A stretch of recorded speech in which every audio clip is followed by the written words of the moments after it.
Hey everybody, this is going to be step 3, load the AFAS IDS5 configuration CD. So we will need that configuration disk. It's specific for your site.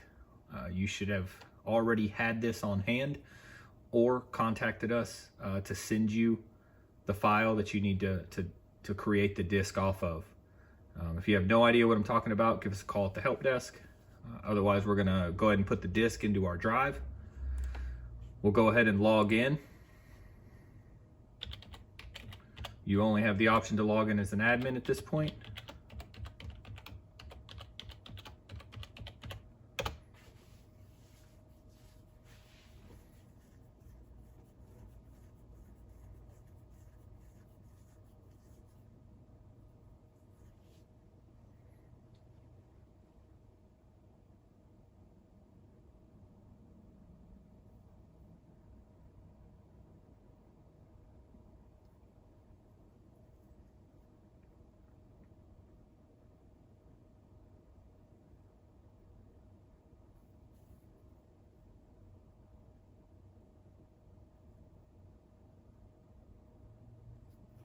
Okay, once we're in, we'll see that in the bottom right it says new AFAS station. Okay, this hasn't been configured or set up to have any sort of computer name, IP address, or any of that kind of stuff. That's what we're doing with our configuration disk. So disk is in the drive. We're going to open our File Explorer.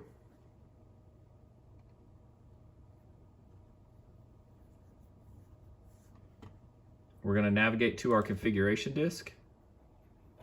We want this SAI install prompt right here, application. Double click it. You'll say yes.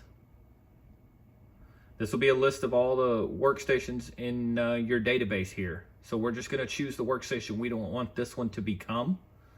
So we'll make this one our lab 13 for this video. I'll select it and it'll say configure as lab 13. I'll say okay. Now it's going to start loading a whole bunch of files and settings and everything from that configuration disk itself. And then it'll reboot the computer. We'll pick back up after it reboots. All right, so the system has installed all the configuration files. It's performed the reboot. It lands us here at this splash page. We simply click OK. And it's gonna log you back in as an admin automatically. It will only do that right after the config disk. You won't see it automatically log in as an admin again. The thing to keep in mind here is that our auto login has been turned on. So if your computer was to lock, go to sleep, if you hit log off, it's gonna then log you in as a kiosk user. And if you don't have a database, it's gonna be difficult to get you back onto the admin side because you don't have the maintenance page to be able to choose the auto log on disable button. There's a way to do it. You can give us a call. We'll help you get through that, or keep an eye on our channel here. I'll have a video that shows you kind of the way into the system if you don't have that auto login disable button. All right, so in order to avoid that auto login disable, what we want to do is we want to turn off our auto login as our last step after the configuration. So we'll come down here to the search, and we're going to type al-disable.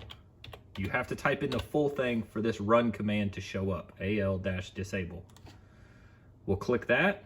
We will say yes for the command prompt. We'll type Y and we'll hit enter. What we did is we turned off the auto login feature. That's going to now allow you to continue to perform maintenance as an admin on this computer and finish getting it set up.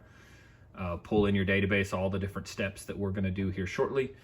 But if the computer goes to sleep, it's not going to require a reboot or lock you out or anything like that. You can just continue to log in as an admin until you're done. That completes this video for step 3. Thanks for watching.